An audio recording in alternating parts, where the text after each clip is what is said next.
Our story begins in the age of fairy tales, a time where the world was full of light. A powerful Keyblade wielder called the Master of Masters created a powerful book that foretold the future. He achieved this through his gazing eye, which allowed him to see into the future and witness all events that would come to pass. This book came to be known as the Book of Prophecies, and the Master of Masters passed the book on to 5 of his 6 apprentices. These 5 apprentices, also known as the Foretellers, were Ira, Ased, Envy, Gula, and Ava. The Master of Masters' 6th apprentice, Luciu, was not given a book and would disappear from sight, not giving information to the Foretellers of his whereabouts. When reading the Book of Prophecies, the Foretellers would come to realize that there would eventually be a great Keyblade War that would cause the entire world to be swallowed in darkness. In an attempt to prevent this, the Foretellers used the power of the Book of Prophecies to summon heroes from the future and use their power to help the Keyblade wielders to fend off the coming darkness. The 5 Foretellers would split into 5 unions: Unicornus, Ursus, Anguus, Leopardus, and Vulpus. They would recruit Keyblade wielders to assist them in fighting back the darkness and save the world from fading into darkness. Eventually, a Keyblade wielder awakens in a strange place and must choose one of 5 unions. Once the player makes their choice, they are swallowed by the darkness, but are saved by the light of the Keyblade. The player ends up in Daybreak Town and meets the foreteller of the union they joined, who fights back at Darkside while the player meets a small cat-like creature known as Chirithy. The player is brought to each world under Chirithy's direction, and together the two search for the origin of the darkness and a way to defeat it once and for all. As the player succeeds in defeating the forces of evil, Chirithy begins to reveal the full extent of his knowledge regarding the war between light and darkness. Chirithy remembers being born in a place of light, with his creator smiling upon him in the beginning. The creator would eventually disappear from this world, leaving the foretellers unsure of what to do following his absence. Later, Chirithy is skipping through town and talks to another Chirithy about their Keyblade wielders. While the player's Chirithy is happy, the other one is apathetic, stating that its wielder doesn't really care about protecting the light as they should. Both Chirithy share the sentiment that they hope once Keyblade wielders understand the gravity of the situation, they will train harder to better protect the light. Eventually, the other Chirithy's wielder would fall to darkness, and as a result, the Chirithy tied to that wielder fades from existence. As the other Chirithy fades, a foreteller comes to talk to the player's Chirithy about the impending darkness, and how they don't want to believe that a traitor exists within the ranks of the foretellers. Later, the player has a nightmare about the foretellers talking to a man in a black coat. The man is shrouded from view, but just as the player tries to uncover more, they jolt awake. Chirithy, concerned for the player, asks them what's wrong, and the player explains. Chirithy tells them that it was just a bad dream and to go back to sleep. Just then, another Chirithy appears and threatens the player's Chirithy. This other Chirithy is not like the other Chirithys, as it is one made completely from darkness. The dark Chirithy disappears into the darkness, leaving the player's Chirithy to wonder if he can truly protect the player from the coming conflict. The player eventually meets Ephemir, a boy from a rival union, and he explains to the player exactly how they are collecting Lux. The player tells Ephemir about the dream they had, and Ephemir decides the best course of action is to investigate a way to get into the foreteller's room in the clock tower. The player agrees that at the behest of Chirithy, as the two players leave to find a way back into the clock tower, the dark Chirithy appears once more to taunt the player's Chirithy. Chirithy, deathly afraid for its wielder, gives chase to convince the player to cease their adventures into the clock tower. Once the two friends find a way to enter the tower, Ephemera suggests they stop and rendezvous tomorrow and infiltrate the towers themselves, and the player reluctantly agrees. The two children head home, much to the delight of Chirithy, and the next day, the player waits by the well in the plaza all day for his new friend to show up. Ephemera, however, had abandoned the player in order to explore the tower himself. He wanted answers and could not let the player be caught up in what was going to happen next. At the end of the day, Chirithy appears and tries to cheer up the player, and the two share an embrace. It is revealed that Chirithy is actually what is known as a spirit dream eater, creatures that can manipulate the dreams of others. Later, the player has a dream about Ephemera in the tower, and insists to Chirithy on exploring the tower to their friend. During the player's exploration, the player is confronted by Master Ava, the foreteller they had met previously. She challenges the player to test their strength, and tells the player that they have sadness in their hearts, which links them to the darkness. The two battle, but the player is no match for the strength of a foreteller and collapses. Ava tells the player to go home, and not to search the tower again, words which the player heeds. Later that night, Ava visits the player in their room and tells Chirithy to keep the player safe from nightmares. Undeterred, this player continues their mission and later meets another Keyblade wielder named Skuld, who comes from Ephemera's union. She expresses an interest in further exploring the mysterious Tower of the Foretellers. Chirithy warns the player about Ava's message about going back into the tower, but as it does, a large boom is heard in the distance. Skuld and the player run in the explosion's direction to see what is going on, and encounter warring foretellers from different unions. The two wonder what is happening, but as they do, strange Heartless attacks Skuld and the player. These Heartless are able to speak and demand that the two hand over their lucks. Skuld and the player fight off these strange Heartless, only to meet the Dark Chirithy. The Dark Chirithy explains that those people were called Darklings, and that they are former Keyblade wielders who had succumbed to the darkness. The Dark Chirithy attempted to sway Skuld and the player to the darkness, but neither would budge. The Dark Chirithy leaves, promising that their wielder was close by, and the two would meet them soon enough.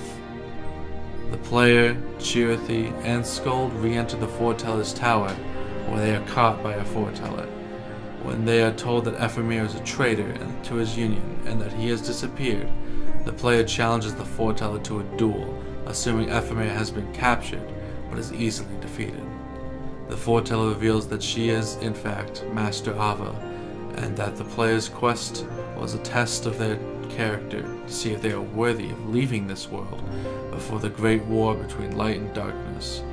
Keyblade wielders that can resist the darkness and fight for what they believe in, like their friends, are worthy of becoming elite Keyblade warriors known as Dandelions, and going on to the realm of light and avoiding the coming universal war. All who stay will become a part of that war and must face an uncertain future.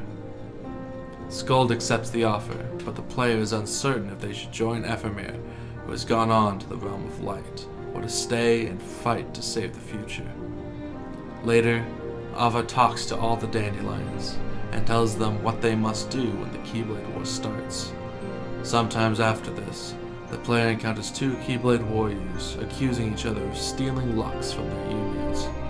Trying to stop the two, the player blocks strikes from both wielders who are convinced the war is about to start. Master Aced appears and confirms the wielder's suspicions, only to get challenged by the player trying to protect the world from the Keyblade War. Aced easily defeats the player, and Ira arrives to stop the fighting. Aced claims that he is collecting more Keyblade warriors to prepare for the upcoming war before leaving. Ira informs the players Skuld and Chirithy that the war cannot be avoided and there will be no victor. The The only foreteller who may have a solution is Gula, so the trio goes to look for him. When Master Gula is found, he reveals that the only one who can alter these predicaments is the Master of Masters, the foreteller's mentor, who had disappeared recently along with the sixth apprentice, Luciu. Meanwhile, Ava tracks down Luciu, who had been ordered to watch the place by their master. He reveals that he wants to move forward to see what the upcoming Keyblade War had to offer the world, after discovering what happens in the lost page in the Book of Prophecies. Once Luciu reveals the truth about the events that have been occurring and the identity of the true traitor, a shocked and furious Ava engages Luciu in a duel, ringing the clock bell and starting the war. Meanwhile, Skull returns to a reunion, and the player encounters Nightmare Chirithy, who is surprised that the player is choosing to stay out of the war. He then summons the Darklings from earlier, forcing the player to fight them. After they are defeated, Nightmare Chirithy fuses with them and himself in a giant Heartless. After the player defeats it, Nightmare Chirithy dissolves into darkness, but vows to meet them again. A few days later, the Keyblade War begins, and the player battles 4 foretellers before collapsing in exhaustion. The war ends with numerous Keyblades planted in the ground, forming the Keyblade Graveyard, and with the player's character laying in the middle of the graveyard, while Chirithy, Scold, and Ephemer approach them. Sometime later, the player wakes up to Chirithy at a simulation of the Enchanted Dominion within the realm of sleep. Chirithy claims that the events of the Keyblade War have really been a dream of the player that has had ever since turning down Ava's offer to join the Dandelions in order to hide the truth, and the two decide to rest after confronting a wall of thorns. On the other side of the thorns, Maleficent congratulates herself with what she has accomplished, believing that Sora and his friends could not interfere with her now, and that now that she is in this realm, Maleficent can contemplate exactly how she will conquer this new world. After being saved by Ephemer and Skald, following the conclusion of the Keyblade War, the player is brought to another realm, where the Dandelions have assembled as per Ava's instructions. Upon entering this new realm, however, everyone loses all their memories of their previous world, with the exception of the 5 wielders, chosen to become the new Union leaders. Following Ava's orders, Ephemer ventures to the Keyblade Graveyard as one of the new Union leaders. Soon, Ephemer is joined by Skald, the second of the new Union leaders, much to his surprise. When Skald questions the whereabouts of the other 3 Union leaders, Ephemer admitted that, before Skald showed up, he had his doubts about becoming a Union leader. Ventus, the 3rd Union leader, arrives, and Ephemer and Skald welcome him. While waiting for the 4th Union leader to appear, Ephemer and Skald bond with Ventus, who is bewildered as to why he was chosen to become one of the new Union leaders.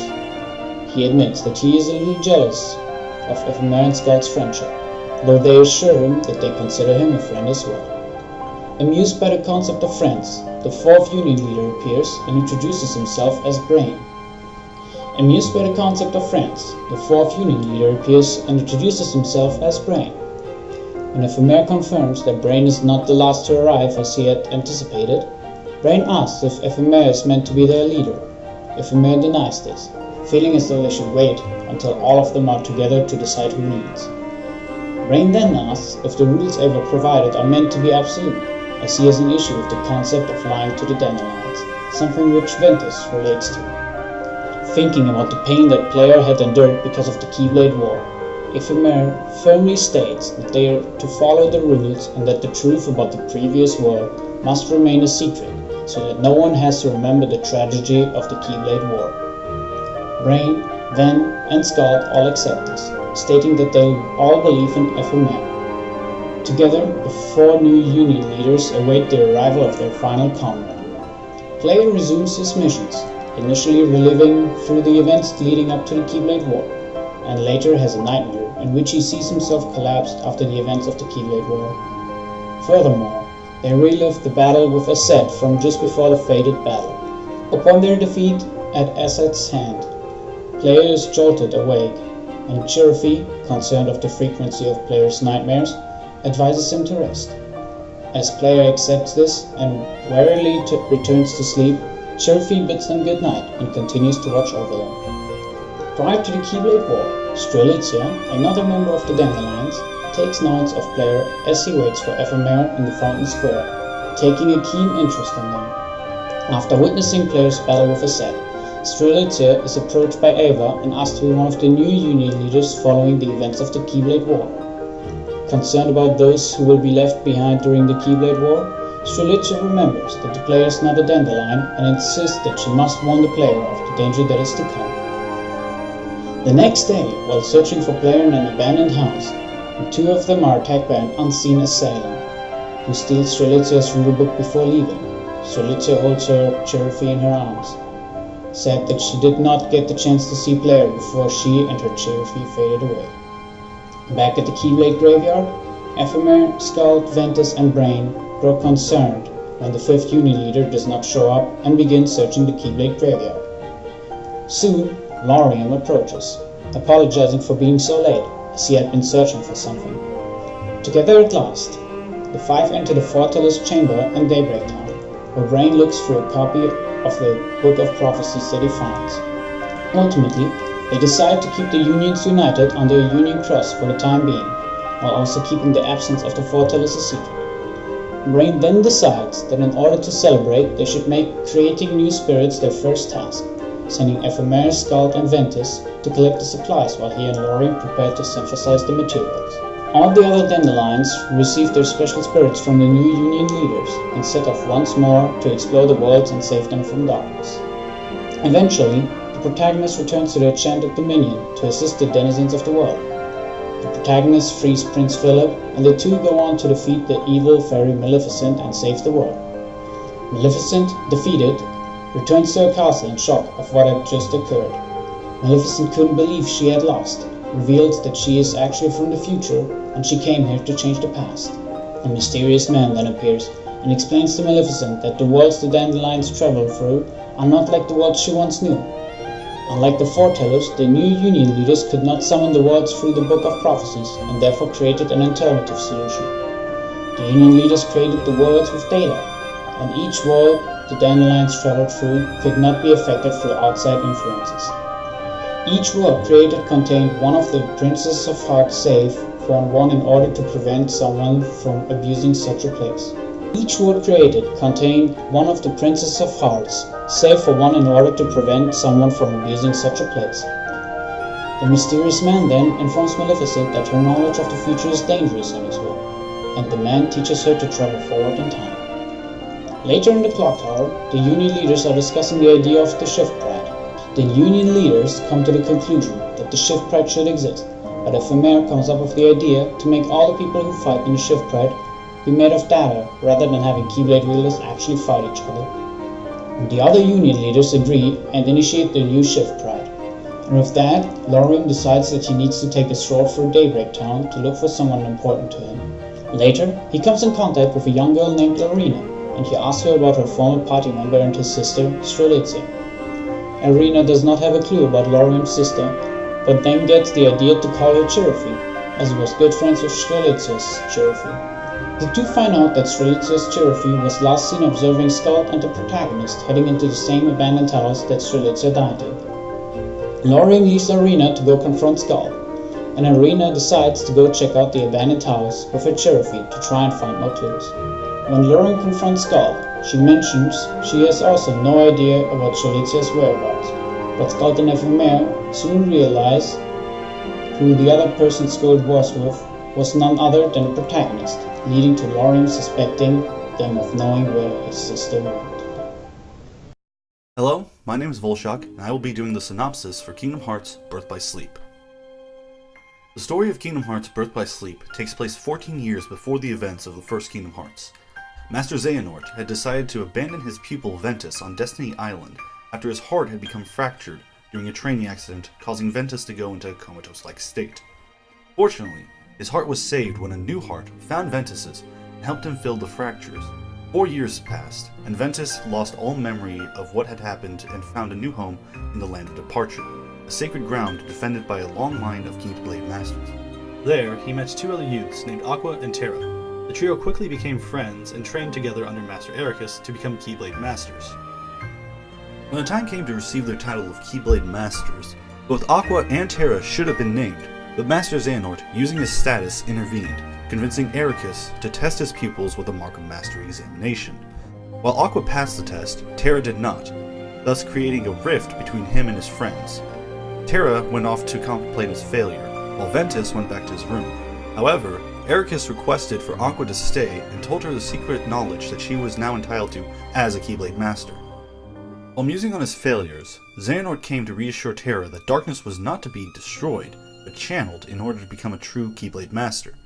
During their conversation, however, a bell began to toll which signaled that someone was trying to contact the castle. Ventus, hearing this bell, rushed to see who it was, but was greeted by Vanitas, a masked boy in black and red armor.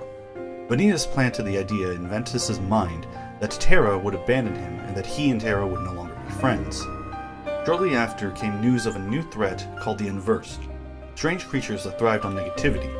Additionally, Master Xehanort was nowhere to be found and had broken off all communications. Terra left to solve both mysteries, and Ventus ran away to follow his friend, fearing that the two would drift apart. As for Aqua, Ericus tasked her with keeping Terra under surveillance and bringing Ventus home as soon as possible. Thus, their journey began. Terra departed, and Aqua was reassured that Terra could overcome the darkness in his own heart. Terra then found himself at the mysterious tower, the home of Yen Sid. As he approached the tower, he saw another Keyblade wielder teleporting away to parts unknown. At the same time, Ventus found himself at the Keyblade graveyard and met the same masked boy who taunted him earlier. Ven and Vanitas fought, but Ven was clearly outmatched. Out of nowhere, Mickey came to assist Ven and overpowered Vanitas, causing him to retreat. After the battle, Ven found himself outside of Radiant Garden, his new friend nowhere to be found. Ventus began searching for Mickey, but was distracted when he saw a giant Unverse roaming around the Radiant Gardens and gave chase to stop it. Terra arrived at the Radiant Gardens at the same time, and saw a similar Unverse roaming around the city, and likewise chased after it. Lastly, Aqua arrived at Radiant Gardens and approached the castle. There, she met a young girl named Kairi being attacked by Unverse. When Aqua came to save the girl, she quickly ran to Aqua and grabbed the Keyblade, accidentally initiating the Keyblade inheritance ceremony in the process, unbeknownst to either of them. Aqua, unable to defeat the Unverse and protect the girl at the same time, found assistance in the form of King Mickey. The two battled off the Unversed and talked about how special Kairi really was. Before the two could join forces permanently, however, Mickey was teleported away once again. Aqua then decided to put a protective spell on Kairi, to make sure that if she was ever in any danger, she would be transported to someone who could protect her. After Kairi had left, Aqua noticed another similar giant Unversed and gave chase to protect the town. The three friends were finally reunited when they all cornered the large Unversed in the courtyard. Through teamwork, they were able to defeat the Unversed, and the friends decided to finally catch up. Aqua informed both her friends of her mission to keep an eye on Terra by Ericus. Terra, feeling betrayed by both his friend and his master, retreated deeper into Xehanort's clutches. Ventus sided with Terra and ran after him again, leaving Aqua to deal with a mixture of guilt, concern, and love for her friends. Before Terra could leave, he was confronted by a man named Briggs, who claimed to have kidnapped Master Xehanort. Feeling concerned for the Master, Terra rushed to try and save him. During his fight with the kidnapper, Terra finally was forced to channel the darkness inside of him, severely wounding Break, a reminder to never mess with Keyblade wielders. In another part of town, Aqua was trying to track down her friends, but ran into Vanitas. The two fought, and Aqua defeated Vanitas, causing him to retreat, claiming that Aqua too would soon fall. Ventus went after Terra, and after tracking him down, his friend assured him that nothing would go wrong and decided to stay in Radiant Garden for a while, still conflicted with everything that had happened. There, he met two young boys by the name of Issa and Lee. He decided to spar with Lee, and it renewed his resolve to continue to grow stronger together with his friends. Guided by fate, perhaps, Terra arrived at Destiny Island and met a young boy named Riku. He decided to give the power of the Keyblade to the boy, who reminded him so much of himself. Sometime after, Aqua visited the same world and discovered what Terra had done. She too found a kindred spirit in Riku's friend, Sora, and considered passing on the Keyblade to him. But after seeing what wielding the Keyblade had done to her and her friends, she decided against it. Instead, Aqua told Sora to stick by his friend and guide him even through the darkest of times. During this time, Ventus had made his own discovery. The young Keyblade wielder returned to the Keyblade graveyard to find Mickey unconscious and was confronted by Master Xehanort. He then learned of his connection to the weapon called the Keyblade. Ventus returned to Master Ericus in search of answers of his past, but this was a disaster waiting to happen. Master Ericus, blinded by his devotion to the light, had no choice but to destroy his pupil so that the disaster could be stopped. Just before Ericus could destroy Ven, however, Terra arrived and battled his master to protect his friend. Terra channeled the darkness once again and managed to beat his former master. But this was exactly what Master Xehanort had hoped for. Terra watched in horror as his new mentor struck the weakened Ericus down. He had been fooled. Before Xehanort left, however, he cast the Land of Departure into darkness, leaving Terra alone there. In protecting his friend, Terra teleported Ventus to Destiny Island, a place where Terra thought would be safe for him. But Vanitas had anticipated this and was already waiting in the island. It was there that Ven learned the truth. Master Xehanort had planned on using Ven as a vessel to host his own heart by having Ven tap into his own darkness. This plan failed when Xehanort realized that the boy was too kind to tap into his own darkness. This forced Xehanort to instead use the boy as a way to create the legendary Keyblade by extracting the darkness in his heart to make an entirely new being. This being would end up being Vanitas. Ventus knew what had to happen. He decided that he must be destroyed before he was forced to create the devastating Keyblade. Aqua found her way to the mysterious tower after finding Mickey drifting through the lands between. There, she learned that Ericus was struck down by Terra, and she headed out to see if her friend could still be saved. Led by Destiny, Terra, Ventus, and Aqua assembled in the Keyblade graveyard. Three joined together for the final exchange before the battle that would decide the fate of the worlds. Ventus, knowing what would happen if he fought Vanitas, asked his friends to destroy him to stop Xehanort. The others reassured him that Xehanort would not win no matter what happened. Suddenly, in the distance, Master Xehanort and Vanitas appeared. The three of them had fallen right into the old master's trap, and a violent clash ensued. During the fight, Xehanort had completely frozen Ventus' body, leaving Aqua to tend to it. Terra met Xehanort and Vanitas atop one of the large pillars to fight the two. While watching over Ven, Aqua was confronted by Briggs and the two fought, with Aqua being victorious. Before she could celebrate her victory, however, Xehanort instructed Vanitas to kill Aqua and clash with Ventus in order to form the legendary Keyblade. Aqua, unaware of the coming threat, was knocked unconscious by Vanitas. When Vanitas went to kill the young master, Ventus thawed out to stop him and the two ultimately clashed.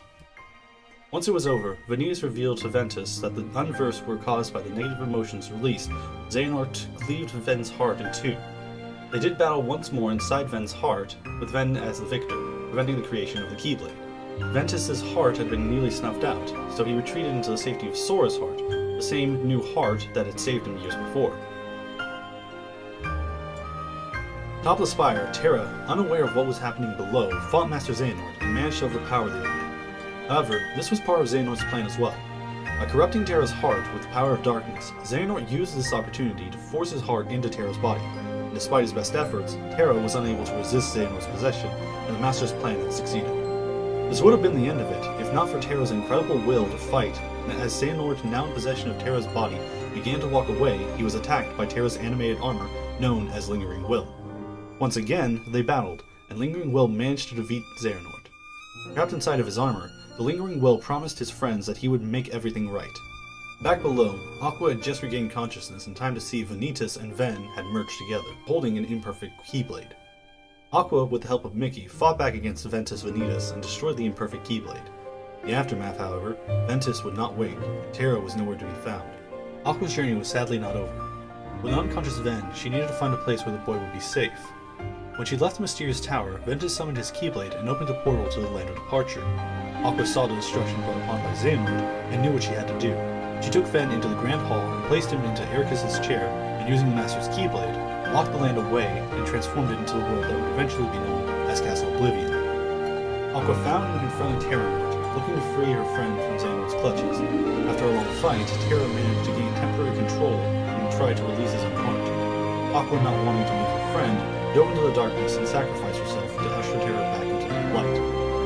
When the fight was over, Brake led his master, Ansem the Wise, to the courtyard to find Terra unconscious. When asked for his name, he responded with Xehanort, though all other memories had been lost. Ansem brought him back to the castle to take him under his wing and train him as an apprentice in his studies. Our story ends with Ventus still locked away in Castle Oblivion, waiting for the one who can reawaken his heart. Terra promising Master Xehanort that he will one day regain control of his body, and Aqua lost within the realm of darkness trying to find a way out. This concludes our synopsis of Kingdom Hearts Birth by Sleep. My name is Volshok, and thank you for watching. 10 years after the events of Birth by Sleep, Sora, the same young boy that Aqua and Terra had met years prior, finds himself in a strange place with mysterious voice guiding him.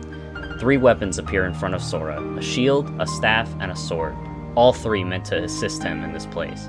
Sora picks up the sword and fights off small Heartless called Shadows, managing to defeat them with ease. However, as Sora approaches a giant light, a larger Heartless called a Dark Side appears behind him. Sora battles the large foe, only for his weapon to disappear.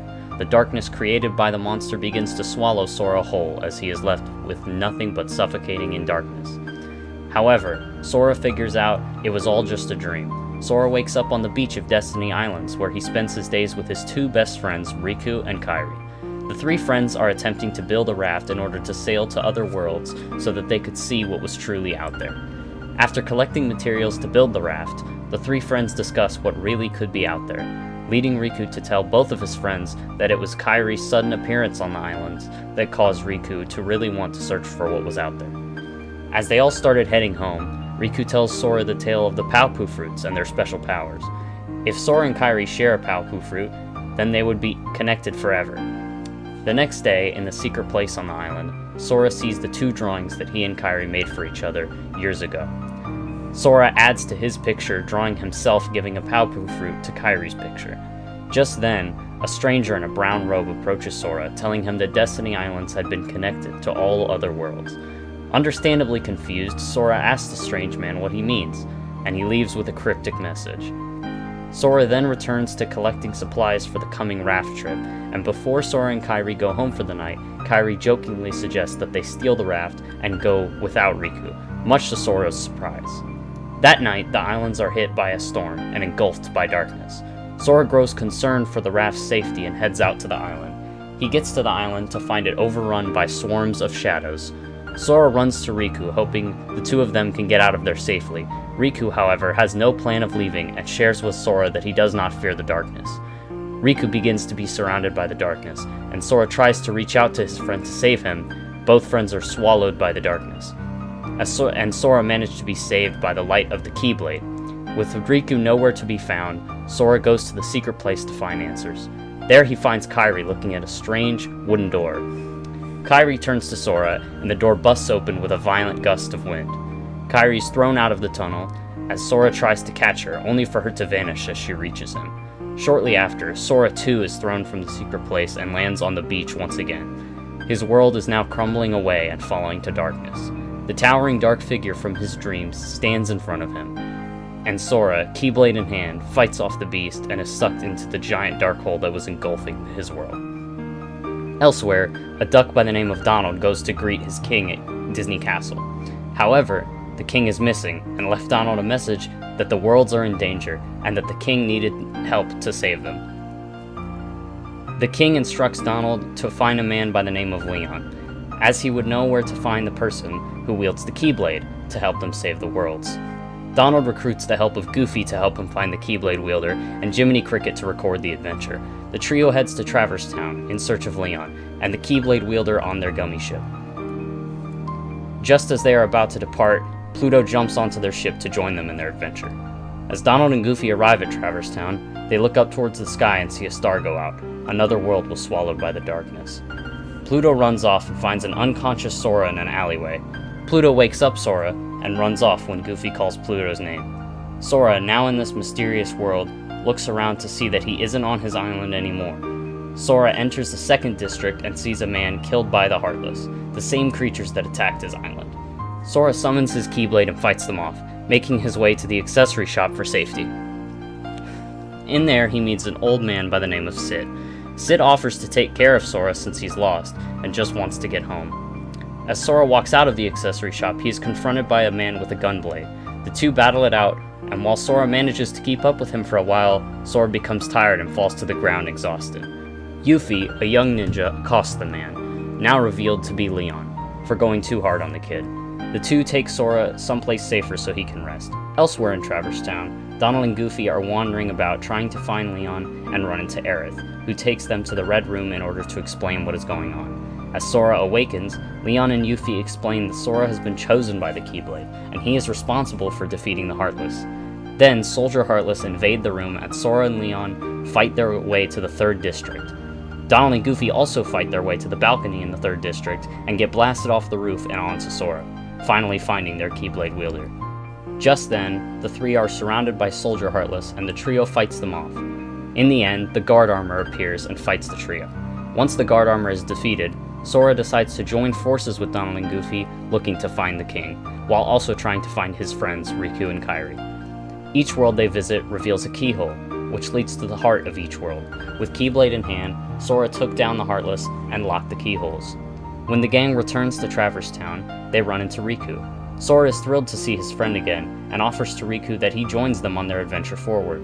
Donald doesn't want to add more people on this mission than he was told to by the king, and tells Sora that Riku isn't allowed to come, which leads to the two getting into a big argument.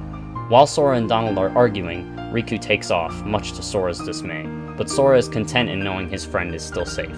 Later, Maleficent uses the fact that Sora is traveling with Donald and Goofy now to manipulate Riku and push him closer to the darkness. The trio head back out to travel to new worlds, defeating different Disney villains in each new world they reach. Eventually, Sora, Donald, and Goofy reach Hollow Bastion, the stronghold Maleficent and her league of evildoers. On the way up to the castle, they run into Riku once more as he defeats the beast who is looking for Belle.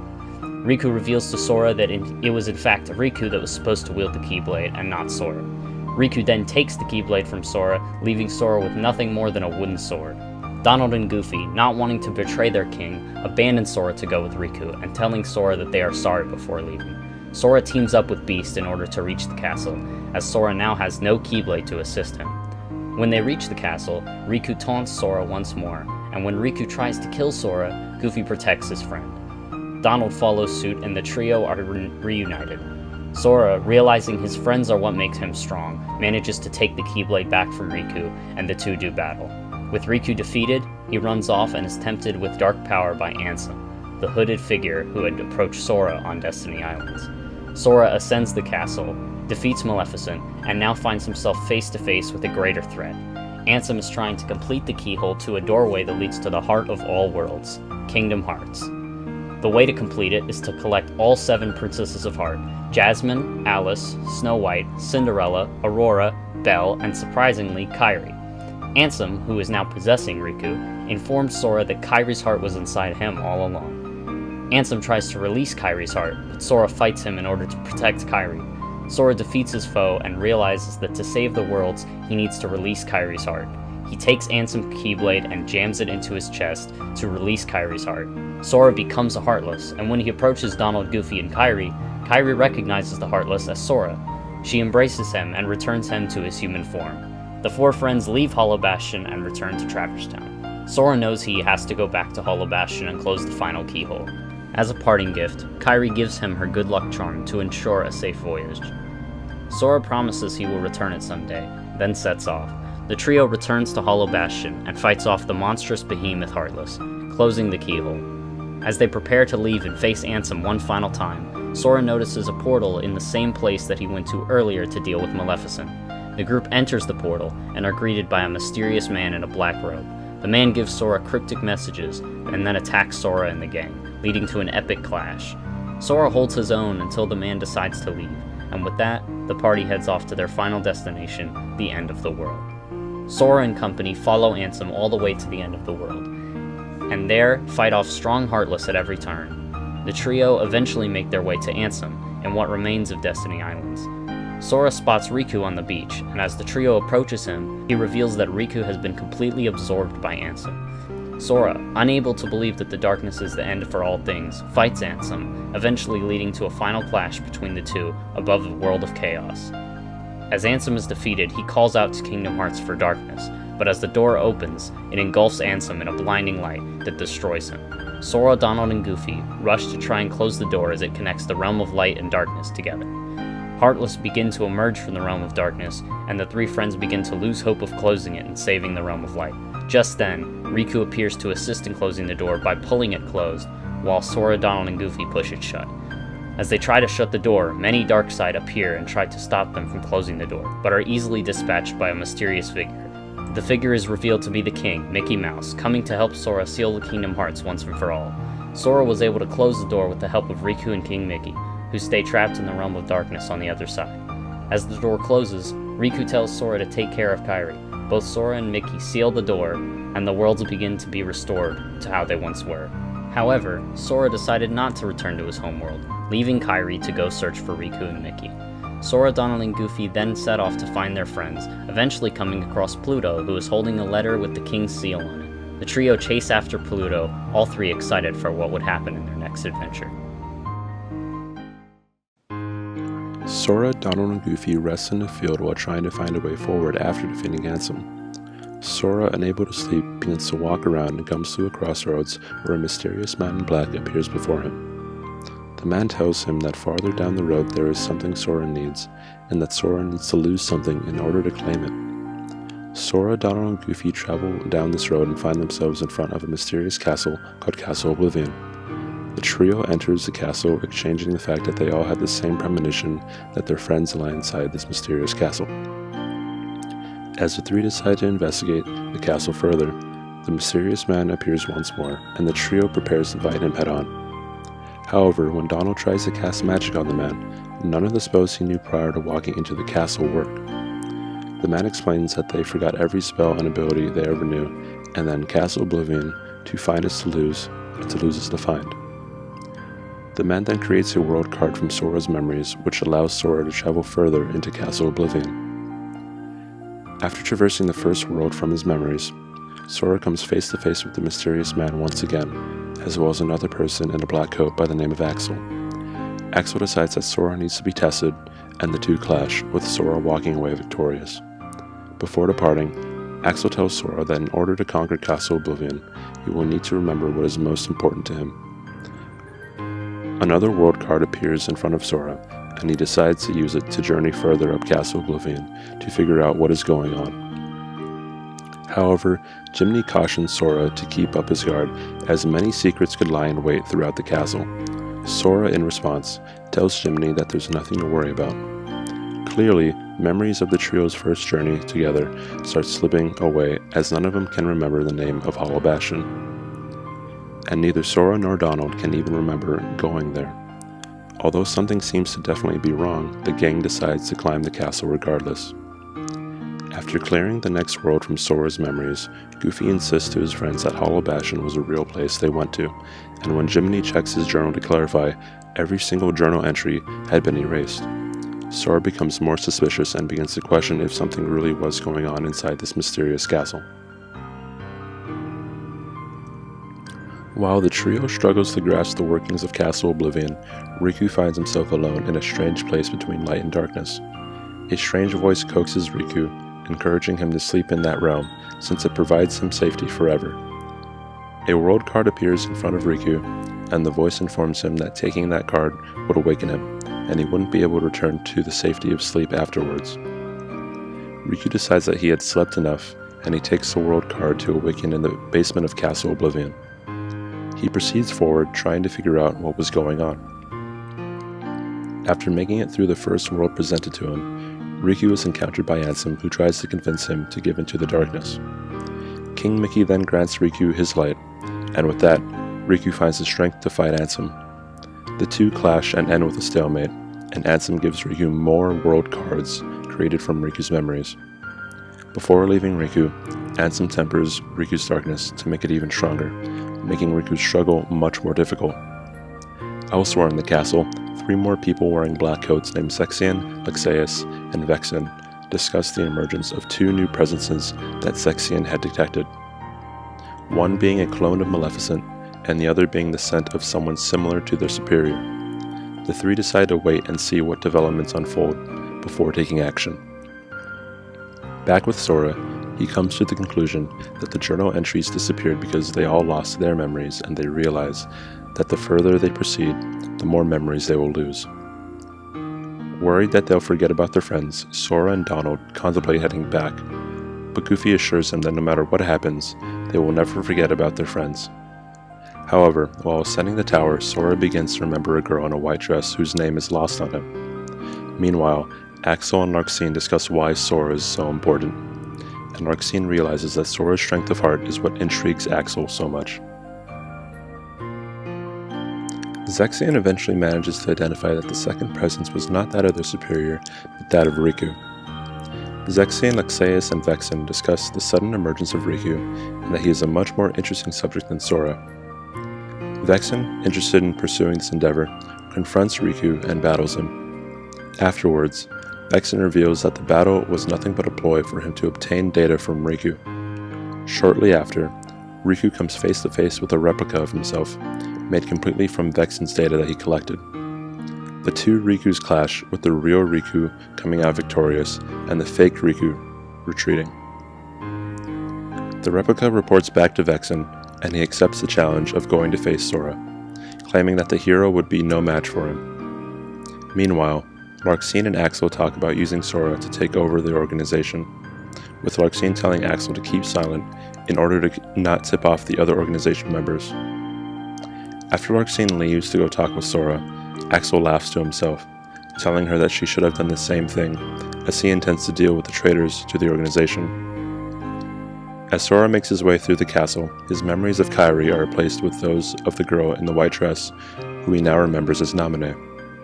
More so, the appearance of Kairi's good luck charm has also been replaced with a different charm from Naminé. Sora remembers Naminé's name, thanks to Larxene's meddling, and when Larxene threatens to destroy the good luck charm. Sora knocks it out of her hand to protect it. Larxene and Sora clash, coming to a standstill, and she hands him another world card so that he can proceed.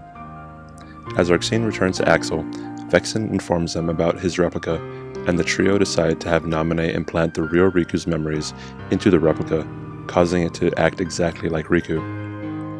Soon after, Sora meets the Riku replica, and the two argue about Naminé and who really deserves to save her. Sora and the Riku replica clash, with Sora ending up victorious, causing the replica to retreat. Elsewhere in the castle, the man in the black coat from the beginning is revealed to be Marluxia. Vexen is ordered by Marluxia to go fight Sora himself to prove his worth to both Marluxia and the organization. Vexen challenges Sora and the two clash with the fight coming to a standstill. Before Vexen leaves, he gives Sora another world card for Sora to explore. At the end of that world, Sora fights Vexen once more, leaving the organization member greatly weakened. As Vexen attempts to inform Sora what was going on, Axel appears and destroys Vexen. Sora encounters the Riku replica for a third time, and they show each other identical good luck charms before fighting over which one is the real one.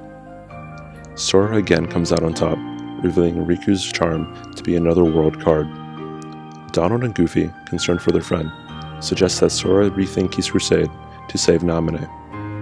This causes Sora to lash out at his friends and leave them behind as he uses the latest world card to enter Destiny Islands. Elsewhere, Axel releases Naminé from the organization's clutches in order to assist Sora in defeating Marluxia. On Destiny Islands, Sora finally meets Naminé, and when they talk, she reveals that she was not the one most special to him, and encourages him to call out to the fragment of memory that lay dormant in his heart now. Sora holds Naminé's good luck charm in his hand, and when he goes to answer her name, it changes back into Kairi's good luck charm. Back in Castle Oblivion, Sora encounters the Riku replica once more, and Sora was victorious for the final time. Naminé destroys the Riku replica's memories so that he couldn't hurt Sora any longer, turning the Riku replica into a useless puppet. Just then, Larxene appears and taunts Sora and Naminé. Larxene reveals to Sora that the Riku replica was nothing more than a fake, and tosses it aside. When all seems lost, Donald and Goofy appear to help their friend even though Sora abandoned them. Together with his friends, Sora defeats Larxene for good. After the battle, Naminé reveals the truth to what she did to Sora and claims that everything he remembered about her was a lie. Even with that fact, Sora still decides to help Naminé because though the memories are fake, they are real to Sora. With Larxene defeated, Sora ascends to the 13th floor to face Marluxia, leaving Naminé to tend to the unconscious Riku replica. Meanwhile, Riku is continuing his ascension through the castle and meets the organization's Lexaeus. Lexaeus wants to use Riku similarly to how Marluxia wants to use Sora, but Lexaeus is more interested in Riku's dark power more than anything. He insists that Riku release the darkness in his heart, to which Riku refuses. The two clash, and when Lexaeus almost gets the upper hand, Riku releases the darkness in his heart to strike Lexaeus down, leaving 3 organization members left. Riku now becomes lost in darkness and has no way out. However, just as Riku is about to be lost forever, Mickey comes to rescue Riku from Ansem. With the knowledge that Mickey is now with him to fight off the darkness, Riku presses on deeper into the castle. With Sora on his way to defeat Marluxia, Zexion knew Riku outgrew his usefulness and decides to eliminate him before he becomes too big of a problem. On the 13th floor, Sora does battle with Axel once more, who was more slippery than the other organization members by retreating rather than fading like the others. Marluxia then kidnaps Naminé and retreats deeper into the 13th floor. When Sora and company reach Marluxia, Marluxia orders Naminé to destroy Sora's memories. Just then, the Riku replica appears to assist Sora, saying that he would protect Naminé even though he was nothing more than a fake. Marluxia, tired of Sora and his friends, engages the group in combat. The battle is long and grueling, but eventually, Sora and company prevail, and Marluxia fades from existence. After Marluxia is defeated, Naminé offers Sora a choice. He could either put his scattered memories back the way they were and lose all memory of Castle Oblivion, or keep his memories the way they were. Sora chooses to get his old memories back by going into a deep sleep until they could be repaired. Before going to sleep, Sora promises Naminé that after he wakes up, they would be friends for real, an idea that excites Naminé.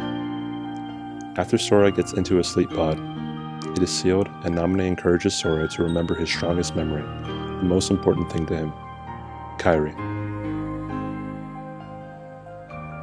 Marluxia's defeat causes the entirety of Castle Oblivion to shake, causing Riku to sense the destruction of a strong darkness within the castle. Just then, Zexion appears to inform Riku that Marluxia has been destroyed by Sora. Zexion sends Riku through his memories to Destiny Islands and uses illusions of Sora to cast doubt inside Riku's heart. Sora's illusion encases Riku in light, and this causes Naminé to interfere. She appears in the form of Kairi and tells Riku to channel the darkness, rather than suppress it. Riku uses the darkness to lash out at the illusion and breaks it, revealing Zexion. The two do battle, and Riku proves victorious, causing Zexion to retreat. Later, Axel confronts Zexion, claiming he knows too much, and uses the Riku replica to finish off the now weakened Zexion. With the power of darkness proving too great a temptation, Riku again seems ready to be overtaken by Ansem, but this time, King Mickey comes to his rescue in person. The king gives him a special card. Inside the card world, Riku discovers that the Ansem he has been fighting is actually a man named Diz. The man tells Riku to find Naminé, and then disappears. But before Riku can reach Naminé, he is challenged by the Riku replica. The real Riku wins out, and the replica seems to vanish. When Riku meets Naminé, she shows him that Sora is asleep inside a sleeping pod, so that she can repair his memories. Naminé offers to lock away Riku's memory of Ansem, but Riku knows he has to face the darkness in his heart himself. Before the final showdown with Ansem, Diz gives Riku and Mickey robes that match those of the organization in order to hide from the organization once they escape the castle. Riku eventually comes face to face with Ansem, causing the two to battle over who will control Riku's heart. Riku prevails over Ansem and departs Castle Oblivion with Mickey by his side. The two now wear the organization robes and meet Diz at the crossroads in the same field Sora ran through to get to Castle Oblivion. Diz gives Riku a choice to walk the road to light or the road to darkness. Riku resolves to shoulder both the light and the darkness and walk the road to dawn. Roxas appeared in Twilight Town, lost and not knowing what to do. Xemnas then appeared before him, recruited him to the organization, and gave him his new name. Roxas was special in the organization as he was the only one capable of wielding the Keyblade. About a week after joining the organization, another new member was introduced, Zion. As she entered the room, she looked up at Roxas and smiled, much to Roxas's surprise. The next day, Roxas would begin training within the organization with Axel. The two completed their task and Axel showed Roxas what he would call the icing on the cake. The two bought 2 sea salt ice creams and went to the top of the clock tower in Twilight Town to watch the sunset. The next couple of days, Roxas would learn about his duties in the organization, and the organization's goals. Eventually, Roxas learns about the concept of friendship, and that Axel considers Roxas his friend. The two make it a tradition to end each day at the top of the clock tower in Twilight Town and have ice cream together. On day 22, Axel reveals to Roxas that he is being sent off to Castle Oblivion with other members of the organization in order to do research there. After Axel left, Roxas was paired up with Zion to do missions together. Slowly, the two warmed to each other and Zion eventually removed her hood to reveal her face to Roxas. One day, the two battled a dark side that was attacking Twilight Town, and when Roxas had the Keyblade knocked out of his hand, Zion managed to summon it and finish off the dark side. Roxas, happy to have made a new friend, extended the routine Axel once did with him to Zion. Roxas promised Zion that once Axel returned from Castle Oblivion, that the three of them would all have ice cream together, and that they'd all be friends. The next day, Roxas learned that all the members sent to Castle Oblivion were destroyed, and his friend, Axel, was nowhere to be seen. Later, he questioned Xigbar about what happens to a nobody when it's destroyed, to which Xigbar responded that they simply fade from existence. As Roxas and Xigbar complete their mission, they go to return home, but Roxas begins to faint and have visions of his friends, and then one of Namine. Roxas stayed asleep for nearly 25 days, and when he awoke, he found seashells on the side of his bed, one for each day he was asleep. Zion had brought him one each day from her missions. But during his long sleep, Roxas began to see visions of Sora and his adventures, something that confused Roxas greatly. One day 71, Axel returned showing that he wasn't destroyed at Castle Oblivion like the others. Axel found that Roxas had made a new friend in the form of Zion. When Axel finally reported back in from Castle Oblivion, he chatted with his old friend Sykes with what happened at Castle Oblivion, mentioning that he disposed of all the traitors. Zion had seemingly gone missing, and this worried Roxas deeply. Roxas and Axel eventually went looking for Zion and found her in Twilight Town. They learned that Zion could no longer summon the Keyblade, and that's why she had been gone for so long. Axel came up with a plan to help mask the fact Zion couldn't use the Keyblade. Axel told Zion and Roxas to do their missions together, and in return, Roxas would work twice as hard to make up for it.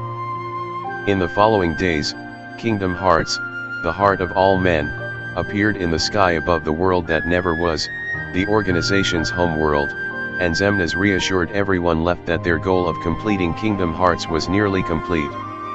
Meanwhile, Namine and Diz eventually found a place to store the dormant sorrow while Namine pieced together his memories again. Eventually, Zion was able to wield the Keyblade again, and the two went on their separate missions once more. Sykes informed Axel that he would eventually be returning to Castle Oblivion, mentioning that both Zion and Namine originated from that castle. On the organization's day off, Axel mentions to Roxas and Zion that he was going on a top-secret mission, so he was going to be gone for a couple of days as a result. The trio ate their ice cream together, and Axel joked about not letting everything fall apart during his absence. As Axel got closer to Roxas and Zion, Sykes made note that Axel had changed since the days he had known him as a kid, causing the two former friends to drift apart. On day 149, Zion was ordered to dispatch an imposter, Riku, who had donned the organization's robes. But Zion was overpowered and told her Keyblade was a sham. This caused anger in Zion and a lot of self-doubts that she wasn't worthy of wielding a Keyblade. The next day, Axel and Roxas discussed things they couldn't bear to lose, and Roxas came to the conclusion that he couldn't bear to lose his memories of his friends. Later, Zion failed another mission, and fell into a coma, like Roxas before her. Roxas decided to do the same thing for her that she did for him, and collect seashells for her each day she was asleep so that she could hear the ocean when she woke up. Zion woke up again after nearly 20 days and begged Roxas to take her on a mission with him. Axel, Roxas, and Zion all went on a mission together. However, during their mission, Zion fainted again. This caused snide remarks from Sykes about how the puppet kept breaking, causing an even bigger rip to form between him and Axel. Eventually, Namine came to realize that something was interfering with her ability to wake Sara up, and was alerted to the existence of Zion. On day 224, Roxas, Zion, and Axel all made a promise to go to the beach on their next day off, as they all wanted to go someplace different for a change with their friends. Zion eventually managed to access the organization's mainframe and discovered what Castle Oblivion was really used for. Zion eventually made her way to Castle Oblivion and remembered her very first days of existence. There she met Axel, who told her that there was nothing to see at Castle Oblivion. Zion didn't believe him and rushed to open the doors at the end of the entrance hall.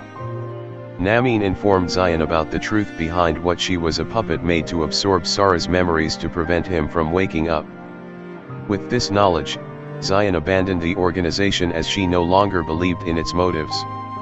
Later, Namine revealed to Riku that Sara's awakening had been delayed, as Sara's memories were escaping through Roxas into Zion. Zion's face was blank, and it wasn't until she started absorbing Sara's memories did she finally have a face. Namine came to the conclusion that the only way to fix what happened was for both Roxas and Zion to be destroyed. Roxas tracked her down and tried to convince her to return, but Zion drew her keyblade threateningly. It was only once Axel appeared that he and Roxas were able to bring her back by force. As the days passed, Zion began to notice that Roxas was getting considerably weaker, almost as if something was draining the power from Roxas himself. Xemnas and the other high-ranking organization members discussed the situation behind Roxas and Zion and came to the decision that no matter what happened, Sara's power would remain in their possession. Zion contemplates what to do, and remembers her conversation with Riku. Riku decided to tell Zion that her memories, and the dreams she's been having, belong to Sara. That she needed to give them back to Sara in order for him to wake up. When Zion told him that her friends needed her, Riku told her to take time to think. While on a mission with Xigbar and Axel, Zion attacked Xigbar and ran away from the organization once more. When Axel returned to the world that never was, he informed Roxas that Zion had run away again, and what she really was. In Twilight Town, Riku reunited with his old friend Mickey and the two discussed what the organization had been up to. Riku revealed to Mickey that he would soon have to face one of the organization's members and that he might not survive the fight. Riku made the king promise him that once Sara, Donald, and Goofy woke up that the king would guide them. Reluctantly, Mickey promised his friend, unsure about what was to come for Riku. Roxas became untrusting of the organization, and of his friend Axel for all the lies they had told him. Instead of coming to terms with the situation, Roxas decided he too would abandon the organization as there was nothing left for him there. On his way out, Roxas fought Sykes, leaving the latter defeated as Roxas went out to look for his friend. Zion had tracked down Namine and decided to return her share of Sara's memories to their owner. As the two discussed how to return Sara's memories, Diz came in to inform them that the organization had found Sara and what they were doing. Zion volunteered to stop them, as she didn't want anything to prevent Sara from waking. Axel had hunted Zion down and made a promise to always bring her and Roxas back, no matter what happened. Axel barely kept his promise, and when he returned to the castle, collapsed. After collapsing, Xemnas came along to take Zion from the unconscious Axel. Aimlessly, Roxas found himself wandering toward the clock tower in Twilight Town. There, Zion revealed what she truly was to Roxas. She confronted Roxas in order to get the last of Sara's memories that lay dormant within Roxas, Sara's nobody. Zion, determined to defeat Roxas, transported him between worlds and fought him in various forms, culminating in a fight in front of the clock tower in Twilight Town. Zion was defeated, and as the memories that made her up went back to Sara, she ceased to exist and vanished from the minds of all who knew her. Confused and angry, Roxas decided he was going to challenge Xemnas and the organization, free the hearts they had collected, and destroy the Kingdom Hearts they had created. Roxas returned to the world that never was, summoning 2 Keyblades and transforming them into the Oathkeeper and Oblivion. As he reached Memory's skyscraper, he was surrounded by Neoshadows and proceeded to fight them off. There, he was also confronted by Riku, as the two fought off the Neoshadows together. After the Neoshadows were defeated, Riku and Roxas did battle. In Riku's mind, Riku heard the last wish of Zion, a name he could no longer remember, to stop Roxas. As Roxas bested Riku in combat, all seemed lost for Riku. However, Riku knew what must be done in order to save his friend. Riku removed his blindfold and gave into the darkness in his heart, taking on the form of Ansem, Seeker of Darkness.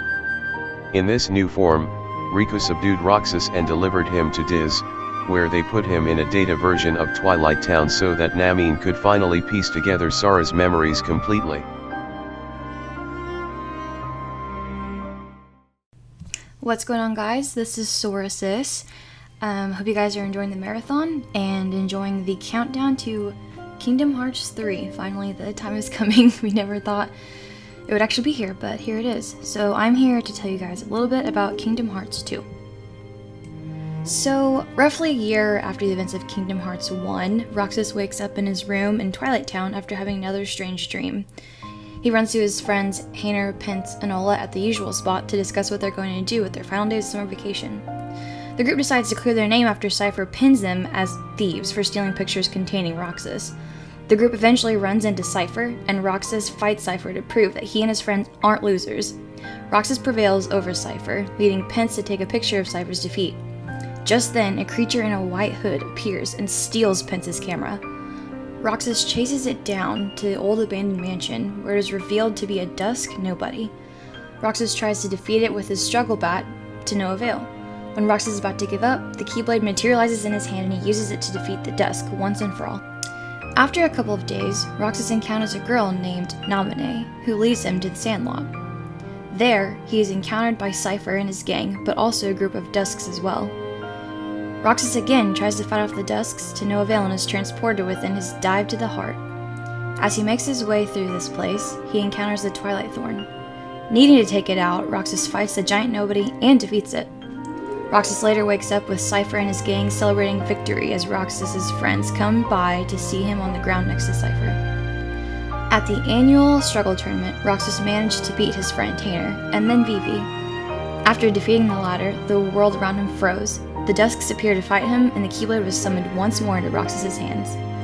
Roxas managed to fight them off, only to get Axel to appear in front of him. Roxas demanded answers, to which Axel provided none. The two battled, with Roxas winning out over his former friend. As Axel tried to explain the situation to Roxas, Diz appeared to stop Axel in his tracks. Roxas, confused and alone, called out his friends' names and the world returned to normal. A couple of days went past, and Roxas found that his friends no longer seemed to recognize him or even acknowledge his existence. Axel confronted him once more and sent nobodies after Roxas. After fending them off, Axel and the world froze once more, and Roxas heard Diz's voice to head out to the mansion. Roxas reached the mansion only to find it locked, but Roxas remembered that Sora had used the Keyblade to unlock something in his dreams, so Roxas tried the Keyblade to unlock the gate. Roxas made his way through the mansion to the basement, where he confronted Axel for the last time. Roxas pulled out 2 Keyblades that resembled Oathkeeper and Oblivion and defeated Axel. Roxas made his way to the Chamber of Waking, seeing Donald and Goofy asleep within pods. As he reached the final room, Diz taunted him by telling him that he was nothing more than Sora's nobody. Roxas, infuriated, swiped at Diz with no result. The pod opened, and Roxas knew that seeing Sora meant that his summer vacation was over. With Roxas's demise, the last of Sora's memories returned to him, and he woke from a year of sleep. It was an amazing reunion with Donald and Goofy, who had stuck by him all through slumber. Jiminy examined their journal, only to find it was completely blank, except for one phrase: "Thank Namine." The group pondered its meaning and decided to have a look around town before deciding what to do further. They eventually found the usual spot of another trio, Hainer, Pence, and Olette. Hainer questioned what they were doing there, and the two groups hit it off extremely quickly. Eventually, Pence mentioned that a person in a black coat recently appeared in town, and he had 2 giant round ears. Donald and Goofy instantly knew that this person was their king, Mickey. The 3 headed to the train station to meet the king, but were ambushed by nobodies. They held their own for a while, but were eventually exhausted just by how many there were. In the end, Mickey came to their aid and defeated the remaining nobodies. With King Mickey's guidance, they found their way to the mysterious tower, where they met a man named Pete outside. He was trying to send Heartless inside to attack the tower's master, Yen Sid. They go all the way up the tower, taking out Heartless along the way, and eventually meet face to face with Yen Sid himself. He proceeds to alert our heroes to a new threat, nobodies, who served as a group dressed in black coats known as Organization 13. It was here also that Sora received a new set of clothes that had the ability to grant him special combat advantages, depending on what form he transformed into. With his new clothes and a mission, Sora set out with Donald and Goofy once more to save the worlds from this ominous threat. After leaving the mysterious tower, Maleficent's raven, Diablo, brought her robe in front of Flora, Fauna, and Merryweather. The 3 god fairies tried their very best to not remember her name, but the evil sorceress returned, vowing to extract revenge on those who defeated her. In Hollow Bastion, Sora was reunited with his friends from Traverse Town, and learned that the Heartless were still causing trouble. While dealing with them and the nobodies, Sora had his first encounter with the organization since waking. The organization challenged Sora, and he tried to chase them down. Xigbar stopped him from rushing into the battle. Sora chased its members from world to world, and eventually met members such as Zaldin and Dimix, who were both causing a lot of trouble in Beast Castle and Olympus Coliseum. Sora put a stop to both of their shenanigans for the time being, and moved on to assist other worlds in trouble. Eventually, Sora returned to Twilight Town, and helped Cypher and his gang fight off a group of nobodies. After dealing with this threat, Hayner, Pence, and Oleg came to Sora to inform him that Kairi had been kidnapped by the organization. With this knowledge, Sora felt the weight of his second journey, needing to save Kairi once again. Sora returned to Hollow Bastion, only to find the world in shambles. The town's security system was malfunctioning, and the city was swarming with Heartless. Sora and his friends headed to the castle to investigate, and found themselves lost in a computerized world. After managing to escape, Mickey informed them that Ansem, the man that they defeated in their last journey, was actually the Heartless of Ansem the Wise's apprentice, who went by the name of Xehanort. Sora went to assist the town with the invading Heartless and ran into Demyx once again. Sora defeated him once and for all. Once Sora, Donald, and Goofy, and the King reached the ravine, Mickey remembered everything behind Ansem's apprentice Xehanort and his nobody, Xemnas. During an epic battle with the Heartless, Sora finally got a glimpse of his new adversary. It was here also that Sora learned that the organization's objective was to use Sora to collect hearts to complete their Kingdom Hearts. The worlds were in trouble again, and it was up to Sora to help them. His journeys took him back to the Beast Castle, where he disposed of Zaldin, and Port Royal, where he came face to face with Luxord. All the while, Sora searched for Riku and Kairi so that he and his friends could return home. Eventually, Sora returned to Hollow Bastion and saved the computerized world from the MCP.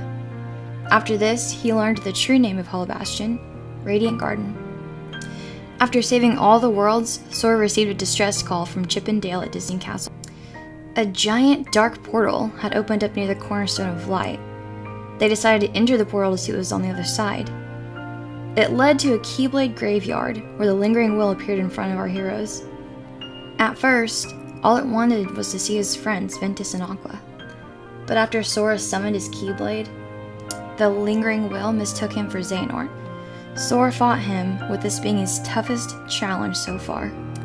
After Sora defeated him, the Lingering Will accepted that all he had left was his hatred for Xehanort. With the threat dealt with, Sora continued to search for Riku and Kairi. Sora's search for Kairi brought him back to Twilight Town.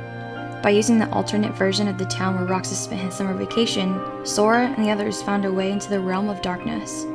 However, along the way, they were ambushed by a horde of Dusks.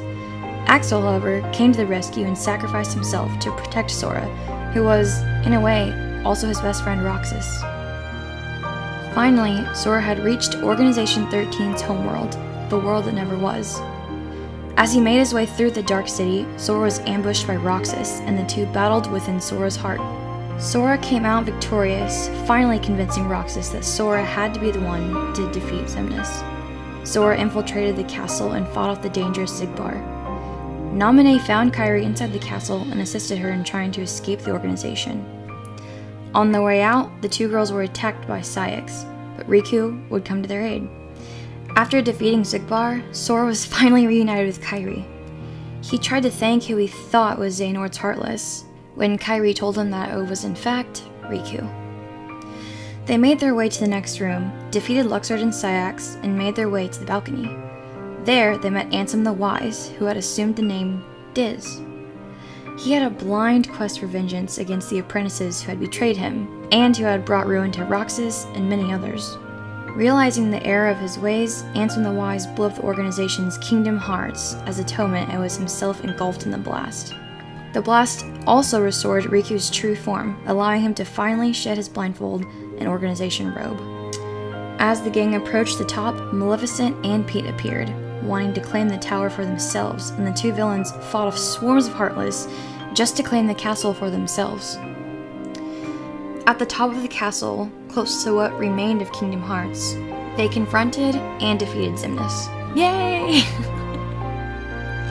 Naminé opened a gateway home, where she and Roxas accepted their place within Sora and Kairi. As Sora and Riku tried to follow Kairi and the others out, the gates suddenly closed. Xemnas had survived, and Sora and Riku were flung into a final battle. As a team, they finally got rid of Xemnas, but there was no escape from the realm of darkness. At the dark margin, they looked out to the sea, ready to give up, but then a bottle washed up. It had a letter in it, and it was from Kairi, and suddenly a door to the light appeared. This led them back to their home, Destiny Islands. Once they got there, all their friends were there. It was this huge emotional reunion where, Donald, Goofy, Mickey, even Roxas and Naminé were there. They were truly back home. Later that day, Sora and Riku were watching the sunset when Kairi came up to them. She found a letter that appeared to be from King Mickey. Whatever was in that letter, it convinced them that their journey was not over. Well, that's it for me, guys. Sorry you had to listen to me for 11-something minutes. I hope you guys recalled any of that, or if not, then hopefully it gave you a good idea of what's happening and got you kind of ready for Kingdom Hearts 3. So, I'm really excited to play this game, and I think we all are. And I was also really excited to be a part of this marathon. So yeah, thanks again for listening, and I'll see you later. Shortly after the events of Kingdom Hearts 2, Jiminy finds a mysterious message in the blank journal chronicling the first adventure Sora, Donald, and Goofy had. The message read, "Their hurting will be mended when you return to end it." Jiminy showed this to Mickey immediately, and to better understand the message, King Mickey had Chip and Dale create a machine to digitize Jiminy's journal, so that they could see exactly what was going on. All of the journal's original entries were still in the journal's data, but they are now riddled with bugs that prevent anyone from seeing the contents within the actual journal, save for the 2 messages written down. In order to fix the data and get rid of the bugs in the journal, Mickey and the others decided to recruit a data version of Sora and get him to clear all the bugs inside the system. In order to accomplish this, Chip and Dale rewrote Sora's data in the journal so that he could use the Keyblade from the start of his journey, rather than being chosen like the real Sora was. Sora found his way to the secret place in Destiny Islands, and there a bright light began to radiate from the Keyblade. The light emitted from the Keyblade blinded Mickey and the others in the real world, and after it was gone, a new entry appeared in the journal. Sora, confident that what he did helped to save the world, was confronted by the man in the black coat once again. The man gave Sora a similar speech to what Ansem did in Kingdom Hearts 1, which confused Sora more than it did help him. The man in black left, leaving a keyhole behind. Sora, confident this was the man in black, that this was what the man in black meant, stealed the keyhole and was whisked away to deal with the threat at the heart of the world. After it was defeated, Sora was sucked into the giant portal above his island, much like what happened in Kingdom Hearts 1. Back with Mickey and the others, a new journal entry appeared, showing them Riku being met by Ansem on the newly destroyed Destiny Islands. Sora awoke in Traverse Town, very similarly to how he did in Kingdom Hearts 1. He decided to journey through this new world and find its keyhole, as well as to rid of it from all the bugs that infected it. As he did, a new message appeared in the journal back at Disney Castle, along with another video showing Pluto going into a corridor of darkness. The king and the others were confused about the meaning to the video and were alarmed to discover the castle had been invaded by Heartless. Worse yet, Mickey and the others were now trapped in the library, unable to warn people in the castle. They figured out the only way to escape the library was to solve the mystery of the journal. As Sora travels through the data world of Wonderland, Mickey and Jiminy ponder on the fact that only the first journal, the one from the Kingdom Hearts 1, was affected and not the second. The two come to the conclusion that it must have to do with Naminé affecting the first journal somehow while she was piecing together Sora's memories. The man in the black coat once again appeared during Wonderland and revealed that the keyholes were the way to unlock the truth and the true memories of people not explicitly mentioned in the first journal. Sora sealed the keyhole to this world and was again confronted by the man in the black coat. The man retreated, and this time, Sora followed him at Mickey's request. When Sora followed the stranger, he found himself in the same room as King Mickey and the others. The two parties were equally confused as to how Sora got there, and then the man in the black coat appeared in the room alongside Sora and the others. The man turned out to be the digital version of Riku, who explained what was going on. When Sora's memories were torn apart and stitched together again during the events of Chain of Memories and 358 Days Over 2, the bugs appeared inside Jiminy's journal. As a precaution to protect the data that lay inside, the journal transferred all of its data into Riku so that it was safe from the corruption of the bugs. Riku tells Mickey and the others that it was him who had brought them into the datascape so that they could help solve the mysterious messages Jiminy found at the start of the game. Just then, a hacker took over the pathway between the datascape and the real world. Riku attempted to fight back against the hacker from the terminal in the room, but to no avail. The pathway between the real world and the datascape was severed completely. Riku told the others that the only way to open a new path was to fix what was wrong with the journal, but fixing it was impossible with all the bugs in their way. Sora, seeing Donald, Goofy, and Mickey upset that they might not be able to return home, set off to repair more worlds and secure a way home for his friends. After Sora saved the world of Olympus Coliseum, Donald wondered why they didn't get another video, with Riku describing that those memories came from inside his mind. The videos shown were secret memories associated with the worlds. Just then, Sora came face to face with none other than Pete. Pete revealed that he came in the same way Mickey and the others did, and claimed the datascape for himself. Pete ran off, prompting Sora to chase after him. As Sora finally caught up with Pete, he revealed that Maleficent was in the datascape. Maleficent took Sora's Keyblade and completely destroyed it, leaving nothing to stop her from plunging the data worlds into darkness. Just then, Mickey and Riku appeared to stop her from destroying Sora, and confronted the evil fairy. Pete revealed to the group exactly how he got into the datascape, and how he brought Maleficent in as well, so that they could take over the worlds from inside the datascape. Pete also revealed that it was him that cut the link to the real world, and the two weren't going to open it again until the entire datascape was covered in darkness. Riku, trying to stop Maleficent, was subdued by her and kidnapped by her.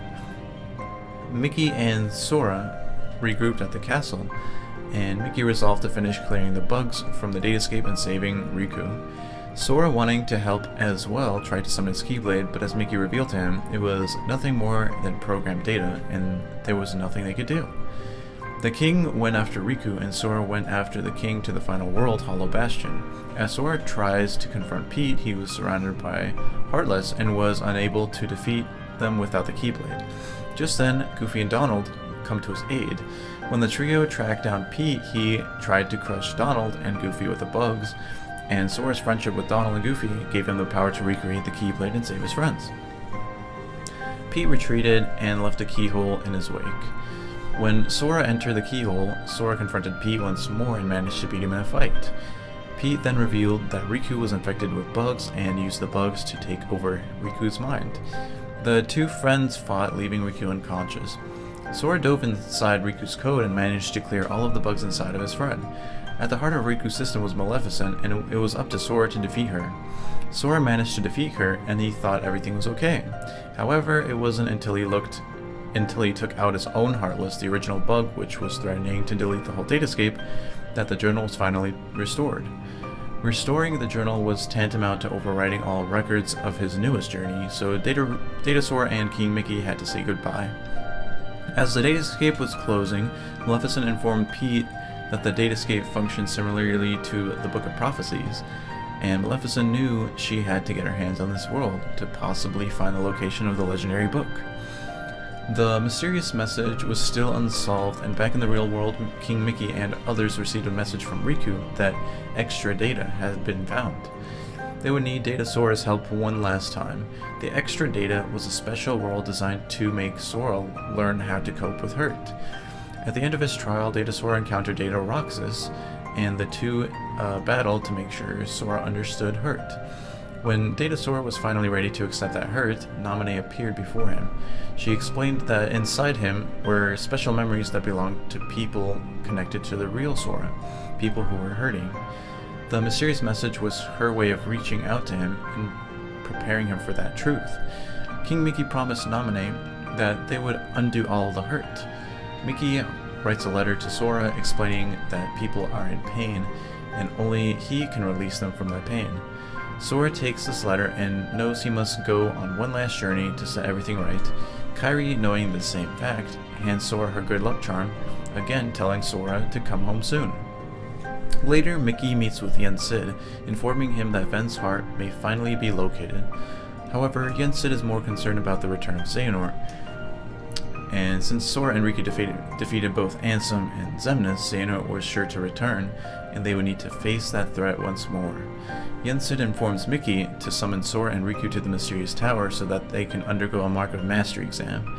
Meanwhile, in Radiant Garden, Braig is seen conversing with a young man in a black coat. The ground is littered with unconscious members of the organization who have now returned to their whole selves once more. Braig discusses Xehanort's plan and how he doesn't really understand where this is all going, revealing that the young man is actually a young Xehanort. Young Xehanort mentions that every new Keyblade wielder gets their own Keyblade, and more get created with the passing of time. However, Xehanort's Keyblade itself is the oldest one in existence, and that it's Xehanort's destiny to wield it. Braig, unconcerned with Xehanort's destiny, asks which of the members unconscious there will be taken by them, and young Xehanort hesitates a second before making his decision. Kingdom Hearts Dream Drop Distance. Braig interrogates Xehanort about what happened in the lab in Radiant Garden. As Ansem's apprentices fade into darkness, Xehanort summons his Keyblade. Braig realizes that Xehanort has his memory back and gets stabbed in the heart by Xehanort. In the end, he mentions that Xehanort isn't his name, but his name is Ansem. Yen Sid decides to put Sora and Riku through a Mark of Mastery exam in order for them to become full-fledged Keyblade Masters and counter the coming return of Master Xehanort. As part of this trial, the two are separated from each other and sent to the worlds previously destroyed by the Heartless that have since been restored, though now in a state of deep sleep which disconnects them from other worlds. These 7 worlds are plagued by Dream Eaters, creatures from both darkness that seek out the sleeping world's keyholes. Yen Sid explains that the two boys will travel through time to before Sora's first journey, so that they can wake the sleeping worlds. Sora and Riku are given the task of unlocking 7 sleeping keyholes, after which they will be deemed true Keyblade Masters. As their trial begins, Sora and Riku return to their Kingdom Hearts 1 appearances. The two board a raft and head out to discover the sleeping worlds. During their journey, they're attacked by Ursula and defeat her as a team.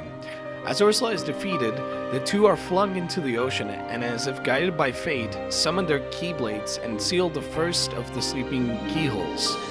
As they're transferred to the next world, Ansem in his brown robe appears in front of them and tells them that the world has been connected. Sora awakens in Traverse Town with a set of new clothes and meets Neku Sakuraba. The two travel together for a short time, and Sora befriends his first Dream Eater, Meow Wow. As Sora and Neku reach the 3rd district, a man in black coat appears and threatens the two. Sora prepares to fight the man, but suddenly becomes extremely sleepy and falls asleep.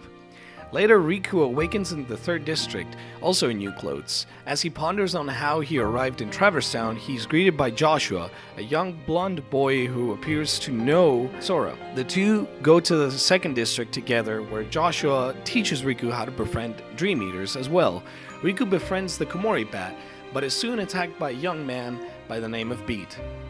After defeating Beat's Dream Eaters, Riku talks with Joshua and Beat about their friends. As they're talking, Riku is overcome with sleep and falls asleep right there in the 2nd district.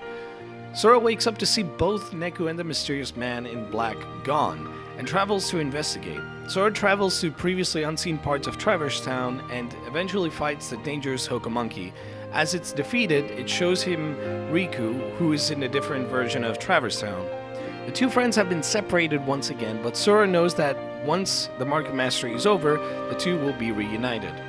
Sora and Riku both make their way through the sleeping worlds, sealing each keyhole to help them pass their Market Mastery exam. As the two heroes accomplish this, new events unfold back in the Realm of Light. Lee, having had his Nobody and Heartless destroyed, awakens in the computer room in Radiant Garden, along with Ansem's other apprentices. Lee talks with Ienzo about what might be happening, with Ienzo hypothesizing that since all of their Nobodies and Heartless were destroyed, everyone from the Organization 13 has been made whole again. However, something didn't add up for Lee. If that were true, then both Brig and Isa would be there in Radiant Garden, along with the rest of Ansem's apprentices. Lee set out to find out more, and to hopefully find his friend Isa if he really was turned into a somebody. Elsewhere, Mickey, along with Donald and Goofy, spoke with Yen-Sid about the trial Sora and Riku now faced. As they discussed it, Maleficent's raven, Diablo, delivered a message to Mickey that Maleficent had taken Queen Meanie hostage at Disney Castle. The trio of Disney characters rushed to their castle in order to confront Maleficent and save Minnie from Maleficent's clutches. Meanwhile, in the realm of sleep, Sora and Riku were constantly accosted by young Master Xehanort, who had recruited the likes of Xemnas and Ansem to assist him in various worlds. Sora and Riku were understandably confused as they had defeated those foes in the past, but brushed it off as Xehanort trying to play tricks on them. As they conquered more sleeping worlds, they returned to Traverse Town once more. The two friends assisted their friends there in cornering the dastardly Spelican, leading to Sora having to fight a gauntlet of giant Dream Eaters that he had fought in various worlds he had been through so far. After defeating all the tricks that Spelican had, it retreated to another world, and Sora and Riku bid farewell to their friends. Joshua left Riku with a warning. However, that even though the two Traverse Towns were similar, one was clearly a dream of the other. Mickey and Co. arrived at Disney Castle to confront Maleficent and her always loyal sidekick, Pete. Maleficent wasted no time telling Mickey exactly what she wanted. The datascape that Mickey had used encoded to unscramble the journal. Mickey refused to give it to her, and Maleficent threatened to hurt Queen Meanie if Mickey didn't hand it over. Just then, a portal of darkness opened up, and two chakrams flew out, injuring Maleficent and Pete. The two villains retreated, and Mickey scolded Lee, who walked out of the dark portal, as it was dangerous to use the dark passageways without proper protection. Mickey, however, thanked Lee for saving the Queen, as Lee went to pick up his weapons. Lee travels back with Mickey, Donald, and Goofy to the Mysterious Tower in order to make a request to Yen-Sid. Lee wished to wield a Keyblade, and Yen-Sid grants him that wish, sending him off to train with Merlin in a special place that is outside time. Meanwhile, Sora and Riku continued working through the sleeping worlds, where Riku eventually came face to face with young Master Xehanort once again. He commended Riku on his ability to resist darkness and summoned Chernobog to deal with him. Riku dealt with Chernobog and sealed the keyhole to seemingly finish his Market Mastery exam. Yen-Sid began to worry about Sora and Riku, as their trial should have been completed by now, and that since that possibly Xehanort had interfered with the Market Mastery exam. Sora and Riku eventually both found themselves in the world that never was. Much to their surprise, as sealing the last keyhole should have woken them up in the realm of light, Sora was greeted by none other than Xigbar, stating that the entire exam was meant to deliver both Sora and Riku straight to the organization. Sora was put into another sleep, later awakening in a dark, twisted version of the world that never was. There he encountered Naminé, and he was determined to deliver the message in Jiminy's journal. As he chased after her and caught her hand, Naminé transformed into Shion. Confused, Sora asked who she was and shed a tear as subconsciously Roxas knew exactly who she was. Shion proceeded to run off, and Sora chased after her deeper into the organization's plot. When he caught up to a figure in a black robe, it was revealed to be Roxas himself. Roxas explains how it always had to be Sora who saved everyone and shared his memories and his plan with Sora. As Sora reached the end of the road, he was encountered by Kairi and Riku, who had been transformed into Aqua and Terra, reacting with Ventus' heart inside of Sora's. As Sora attempted to chase these two down, he remembered the day he met Aqua on Destiny Islands and what she told to him and Riku. Riku, traveling through his own version of the world that it was, found Sora in a deep sleep at the top of the castle. Riku attempted to wake Sora up and told him not to follow the dreams. However, Sora disappeared and a nightmare appeared behind Riku. Riku easily defeated the nightmare, only to be cast in a dark abyss by Ansem. Riku explained to Ansem that the reason he wanted to see the other worlds was because of Terra, who showed up to Destiny Islands all these years ago, and that Terra gave him the strength to protect what matters. Riku fought Ansem once again and defeated him, leaving Riku back in the real world. Sora falls back down to the Twisted City and encounters Xigbar once more. It is then revealed to Sora that the true purpose of the organization to create 13 copies of Xehanort to try and form the Keyblade. Xemnas appears and divulges that nobodies can indeed have hearts and grow their own hearts, and it is the body's natural disposition to have a heart. Sora questions why they would have lied to their friends, and if Xigbar is okay becoming someone else, only to have Xigbar reveal that he's already half Xehanort himself. Sora, angry at the organization, battles Xemnas with all his heart and at the end is unable to move. Just then, young Master Xehanort comes once more to show Sora exactly why the organization was doing what it was. Ansem traveled back in time when Xehanort was a boy before he had the Keyblade, and it was bestowed upon him the power to travel throughout time to gather 13 versions of himself. Ansem then planted himself in Destiny Islands the day it fell to darkness so the organization could sabotage the Mark of Mastery exam. In the end, Sora's heart was surrounded by darkness and Ventus' heart, trying to protect the heart that gave its light over a decade ago, cased Sora's heart in Ventus' armor. Riku made his way to where nothing gathers and saw sleeping Sora as he attempted to grab him. Young Master Xehanort attacked Riku. Mickey, in an attempt to stop the fight before it, cast Stopza to freeze time completely to save him and Riku. When the two tried to escape with Sora's body, young Master Xehanort transported Riku to another battlefield to fight with Riku, seemingly winning the battle. Just then, Master Xehanort reformed into his full form and informed Mickey about the clash that was ahead of them. Xehanort plans to gather 13 Seekers of Darkness and clash with the 7 Guardians of Light and begins the process of transforming Sora into his 13th Seeker of Darkness. However, with the assistance of Donald, Goofy, and Lee, the group made it out there with Sora's unconscious body, much to the organization's dismay. Back at the mysterious tower, Riku dove into Sora's heart to awaken him. There, he encountered Ventus' armor, which had turned into a nightmare. After defeating it, he dove further into Sora's heart to attempt to awaken him. There, he met Ansem the Wise, who had encoded his research into Sora's heart in an attempt to make amends for all the lives that he ruined. Riku leaves Sora's heart, and with Sora awake, Yen Sid names only Riku as a master. As Mickey congratulates his friend on becoming Keyblade Master, Lee chimes in saying he will catch up soon and manages to summon his very own Keyblade. Sora decides to take off back at the realm of sleep for unfinished business and bids his friends farewell for now. Sora arrives back in Traverse Town, managing to thank all the Dream Eaters he had befriended throughout the exam. Meanwhile in Castle Oblivion, Ventus is asleep but manages to crack a smile. In the real world, Riku returns from his special mission given to him by Yen Sid. As Riku finishes his mission, Yen Sid expresses delight that the person managed to show up as Yen Sid has come to realize that they too can wield a Keyblade. Just then, it is revealed to be none other than Kairi herself, who will be one of the 7 Guardians of Light to face Xehanort's 13 Darknesses. That was Kingdom Hearts Dream Drop Distance. Thank you so much for listening, and I hope you enjoy the rest of the marathon.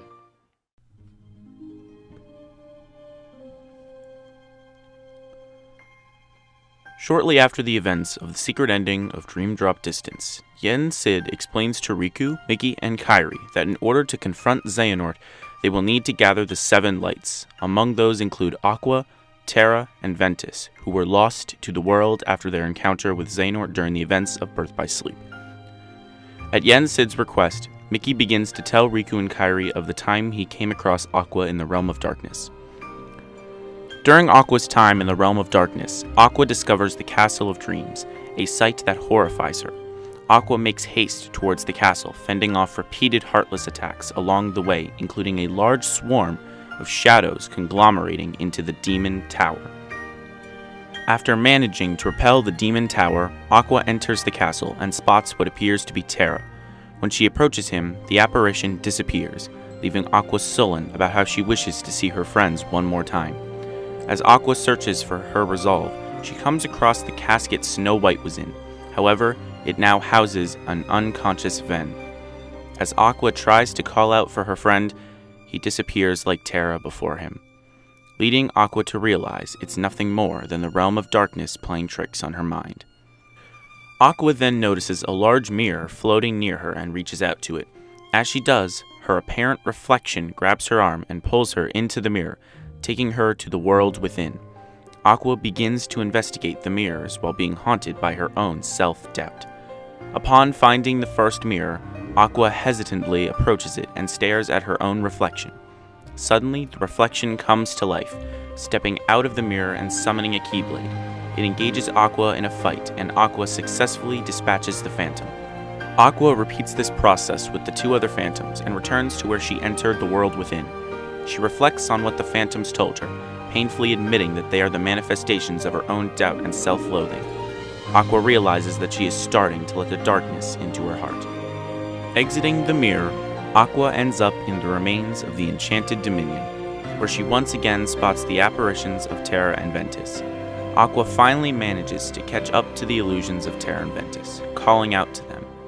Terra reveals that he is unable to see anything within the Realm of Darkness, and that both he and Ventus are illusions conjured by Aqua. He explains to Aqua that he is no longer in control of his body, but while Aqua reflects on Ven's comatose state, Xehanort suddenly takes over and nearly tricks Aqua into revealing Ven's hiding place in Castle Oblivion. Before she can do so, Terra reappears and grapples Terra Xehanort from behind, restricting him and summoning binding chains. From behind Aqua and Ven, a dark portal manifests and a dark side's hand grabs Aqua and Ven, strangling them while dragging them through the portal. Aqua blacks out as she watches Terra confront Terra Xehanort. Later, Aqua drifts through the darkness and lets go of her Wayfinder, letting go of her light and deciding to fade into darkness.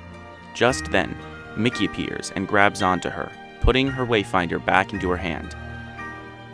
The 2 of them find solid ground, where Mickey explains that it has been 10 years since they last met, and that he entered the Realm of Darkness to seek the Keyblade of the Dark Realm so that he and Sora can seal Kingdom Hearts. He managed to find Aqua through her Wayfinder, which emitted a warm, familiar light. As the 2 are about to head deeper in the Realm of Darkness to find its Keyblade, the Demon Tower attacks once more, causing the 2 friends to team up for the first time in years in order to deal with the threat. After it is defeated, Aqua and Mickey travel deeper into the Realm of Darkness and manage to arrive at Destiny Islands, absorbed by the end of the world. Aqua recognizes the islands as the place where she first met Sora and Riku. Mickey deduces that this must mean that they are close to the location of the Dark Realm's Keyblade, and thus approach the secret place. When they are about to enter, however, the Demon Tower, now in the form of the Demon Tide, returns and attacks, forcing Aqua and Mickey to defeat it for good. Having appeared to have vanquished it, Aqua and Mickey enter the secret place and find the Kingdom Key D inside, which Mickey claims. Moments later, Destiny Islands vanishes, leaving the 2 in the Realm of Darkness. From the distance, Mickey spots the door to Kingdom Hearts and points out to Aqua that it looks different than what she's used to. Mickey also notices Riku in the Realm of Darkness attempting to close the door. Before he can get close, the Demon Tide surprises Mickey and damages him, stripping him of his clothes. Aqua decides to buy time for Mickey by fighting back, but the Demon Tide takes hold of her and drags her back to Destiny Islands, the door behind them sealing shut. Mickey goes to help Riku and Sora seal Kingdom Hearts while Aqua, finding her will to live, finishes the battle against the Demon Tide. Aqua vows to guide anyone who should happen to enter the Realm of Darkness and protect the Realm of Light from the Realm of Darkness. After defeating the Demon Tide, Aqua lays on the beach, looking up towards the sky, which changes from day to night.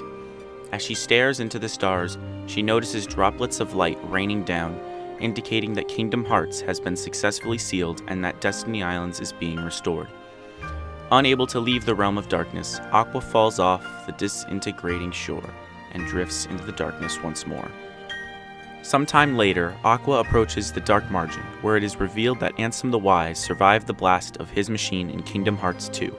As she approaches, she introduces herself to Ansem, wondering why Ansem is sitting alone in the Realm of Darkness. Ansem reveals that he has no recollection of the events that led him to this place, or even what his name is. Aqua again expresses her desire to return to the Realm of Light to be with her friends. Ansem informs Aqua about a boy he knew, that always fought to keep the light safe, always arriving with Keyblade in hand. Aqua asked him for the new boy's name, to Ansem which reveals it to be Sora. As Mickey finishes retelling the tale, Riku lashes out at Mickey for not telling him that Aqua was there at the time and that she gave herself up to save him. Yen Sid intervenes and explains that neither Mickey nor Riku had the power to save Aqua, and that he had personally forbidden Mickey from telling them, lest Riku, or in higher probability Sora, stage a potentially suicidal rescue attempt. However, as Riku had recently become a Keyblade Master, they now possess the means to rescue Aqua. Mickey invites Riku to assist in his rescue mission, to which he quickly agrees. Kairi makes mention about how much Riku has changed, to which Riku explains he just wants to follow his heart as Sora does. Kairi asks Yen Sid how she can assist in the fight, and is then told by Yen Sid that she will need to train as a Keyblade wielder alongside Lee. She doesn't really understand who Lee is at first, but after finding out that Lee is Axel's somebody, she is hesitant to join Lee in training. However, Mickey and Riku reassure her that everything will be fine, as Lee is no longer the person he was in the organization, even managing to save Sora. With that, the trio set off to leave, but before they can, Yen Sid gives Mickey and Riku new sets of clothes that will protect them from the Realm of Darkness. The two thank Yen Sid for the gift, and Riku, Mickey, and Kairi all set out to carry out their new missions. Later, Sora returns with Donald and Goofy, not mentioning to Donald and Goofy exactly where he went at the end of Dream Drop Distance.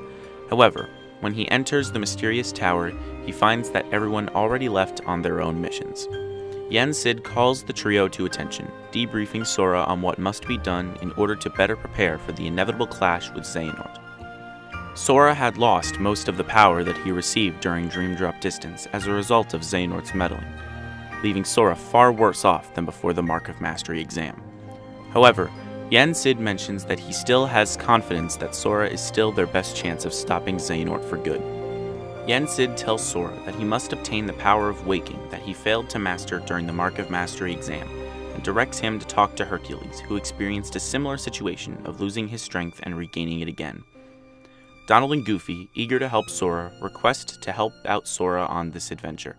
Yen Sid tells them that he would have no other way and send the three out to travel to Olympus Coliseum. Later in the Gummy Ship, Sora is at a loss on how to get to Olympus Coliseum, due to the events at the end of Kingdom Hearts 2. All the old roads they used to traverse between worlds were closed. Sora attempted to picture what it was like to be there in Olympus, but to no avail. Goofy then recommended that Sora let his heart be his guiding key, a message Goofy claimed to have heard from Yen Sid whenever they went on their really important adventures. Heeding his friend's message, Sora looked deep inside and figured out what to do. He summoned his Keyblade and used it to open a portal directly to Olympus Coliseum. The trio, now ready for anything, zoom through the portal as they prepare for their next adventure.